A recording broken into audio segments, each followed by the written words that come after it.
Did you know that on average, it takes about 15 to 20 years for a trauma survivor to recover their voice? While I'm not going to jump into the science of the reason why, this is a known fact, and I can also speak to the testimony of this. When you suppress something and shut yourself down in an event of trauma because of the fear, the terror, the primal instinct to protect yourself, right? When you name what that trauma is, it's then put into this vicinity of light of having to accept the reality of it. And that's also something that we instinctively try to avoid in order to protect ourselves. So I'm Brooke Ritchie. I'm a 20+ year vocalist and multi-trauma survivor. And the reason why I love to introduce with that is because these are two things that rely on the health and the use of the human voice, obviously, to succeed at singing and a successful music career, vocalist career, as well as overcoming trauma. And because the instrument is something that you carry around with you, it's built into your body, I am very passionate about getting people to understand how to use the human voice for their benefit in the way and the work of its design. And that design being, when you say something is going to be, it's going to be. So if you say, I'm going to go do this thing, here's how this works. When you say that you're going to do something, when you say that something is going to be as it is, you're speaking that into existence. And yes, there's the actions that we have to do as humans to make those sayings, those expressions reality. You can't do one without the other. But the whole point of it being is if you don't say that you're going to do it, there's no intention. If you don't say that you're going to do it, there's no primal level, subconscious level of accountability of, yes, I'm going to do that thing. So just a quick example of this. When I said, when I was, 13 years old, 14 years old, that I was going to be a singer, that I put that intention into my subconscious mind when I was 13. I knew that when I was 13, I was going to become a musician. I knew that I was going to be doing music for the rest of my life. And what that's done over the long haul, you can look at my portfolio of work and where I've come from and how I've grown. But that's led to film composition, that's led to musical writing and directing. And that's also led to recording professionally, both on trumpet and voice, and getting to do like show choir with instruments for Seattle Sounders pep band, Soundwave, a few years ago. It's led to a lot of things, and that's because why? I knew something that I wanted and I spoke it out with my voice. And even though there was trauma going on, and I know I'm kind of going on for a minute here before we're getting to the topic, the main topics of this video, but I need you to understand this. I said something when I was 13 and it mattered to me to keep acting upon it. So I need you to connect with that, whatever that is for yourself, so that you can be the best person you can be, so that you can have the reality that you want, so that you can create the world with others who are doing the same thing and join with them in whatever your passions are, in your mission and all that sort of stuff. So what I want to talk about today is how music lessons, being involved in music, singing lessons they will not heal you. They will not heal you because it's the intention that you bring into what you do in order for what's going to happen. So I want you to think of it like this, in the most basic form possible. And I think this is a concept that's really easy for people to understand right now in our world, is people who get into a relationship just because society says, right? And this is how we end up with marriages that fall apart because one person was in it because they thought that that's what they were supposed to do by that time and age of their life. It wasn't an intentional, I want this for myself and I'm committed to it. It was an outside, external validation of sorts to live into, as opposed to an internal, I know who I am and I know what I want with my life, and I'm going to take that next step for myself. Okay?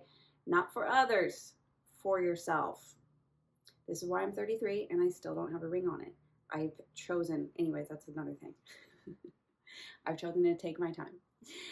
So anyways, when it comes to music and getting involved in lessons because you're thinking, I need something, Keep the movement going. That's really great. But if you're dependent on something to heal you when the nature of that thing is not to heal you, I'm going to say that one more time. When you're dependent on something to heal you, when the nature and the design of that space, that thing, that work application is not meant for that, you're living in friction with yourself.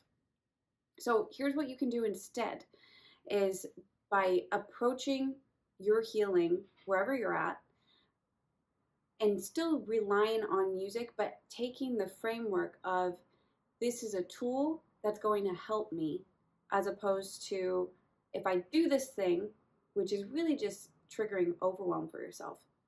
If I do this thing, then that will mean. Do you see the difference there? It's really subtle. So when you approach music lessons, for example, and you're like, I want to learn a new instrument, and you are coming to that new instrument with a mindset of I haven't done enough. That's not setting yourself up for success at all. You can't, you can. And if you do this, we all fall to this, I think. But if you set yourself up for work, for joy, for fun, in that kind of way of I haven't done enough, that's all your life is going to be. Or all that thing is going to be. That's all singing is going to be to you. If I haven't done enough, and you're approaching it with that, that's all it's going to be. And so when it comes to what I do in holistic voice development and voice coaching and getting you really in tune with this instrument that's in your body, it's built in, it's a part of you.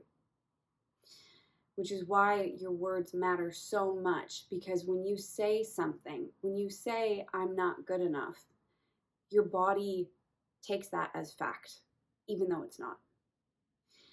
When you say, I can never have that, your body takes that as fact. Your mind takes that as fact. And so what then? You use the human voice, right? This instrument, the science behind using the voice, and the science behind music of organizing. What do? We organize time and sound. And we bring an equilibrium into play. This is what I'm hoping you're tracking with me, is what I do in holistic voice development, where yes, singing can be and is involved in the process of securing that identity shift, right? Of you're no longer this person that's operating out of I'm not enough. You're a person who's operating at I can have anything I want. I just have to keep working at it and keeping it in check. Do you see how that the difference there? Keeping it in check, meaning if I've been working at this thing for so long and I still don't feel like I have a benefit that's come from it, that it's reciprocated, then something's off. Something needs to change. The last thing I'll say on this is your voice.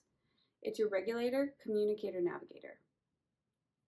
Helps you regulate your emotions by speaking out what your experiences are. If you suppress those experiences, even though they're uncomfortable, they're going to stay where?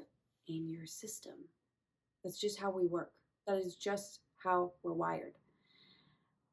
If you don't communicate with yourself about wanting things to change and then navigating, taking the steps and the means to get you to that new place, you're not using your voice within its design at all. You're kind of abusing it, honestly, because if you keep saying and keep saying and keep saying that you're going to do something, it just ends up being expressions at the end of the day. That's it. And that is going to make you irritated and frustrated, because that's how it works. You have this built up subconscious expectation now of when is this thing going to happen, right? But if you're not communicating and navigating how you're doing that for yourself, then you will never have it. I know this was kind of a just open thought process video here, but I want to open the conversation up with you guys about this because I don't think this is something that is largely talked about. Music therapy itself has been a field that's been very new in our world. I studied that a little bit in college and I pivoted into composition because I didn't want to do clinical work, but I still have this passion of helping people with the power of music. So if you're interested, take a look at my free training, Finding Safety Through Self-Expression. This is an intro to my program, Amplify Your Voice. It's a 6-week program to help you make that internal shift where maybe you just feel like you're slightly a degree off and you want to just be locked in and secure in who you are, what you're doing in the world, and why you're here. I've had this struggle myself for very many years, and it took the time of day to actually sit down with myself, be with myself, and hold myself accountable to the things that I want so that I can make that shift and that change. So link for that below, and I'll see you in my next video.